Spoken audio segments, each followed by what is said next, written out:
দীর্ঘ 10 বছর পর ধূমকেতু মুক্তির মাধ্যমে পর্দায় একসঙ্গে আবার দেখা মিলেছিল দেব শুভশ্রী জুটিকে।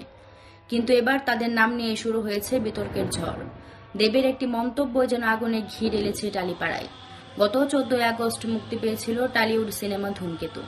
ছবিটি বক্স অফিসের ঝড় তোলার পাশাপাশি দর্শকরা আবারও পেয়েছিলেন দেব শুভশ্রী জুটির ম্যাজিক।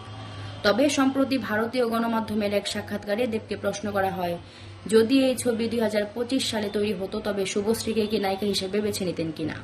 নায়কের সোজাসাপটা জবাব, শুভশ্রী এখন 2 সন্তানের মা, তার মুখের ইনোসেন্স ও সারল্য নষ্ট হয়ে গেছে, তাই নায়িকা নয় বরং হয়তো কোনো পার্শ্ব চরিত্রে কাস্ট করতেন। আর এই মন্তব্য ঘিরে উঠেছে বিতর্কের ঝড়। বিষয়টি নিয়ে মুখ খুলেছেন শুভশ্রী গাঙ্গুলী। খানিক ক্ষুব্ধ সুরেই তিনি বলেন, কি বলি, একটা সেন্সেবল মানুষ কিভাবে এরকম কথা বলে আমি জানি না।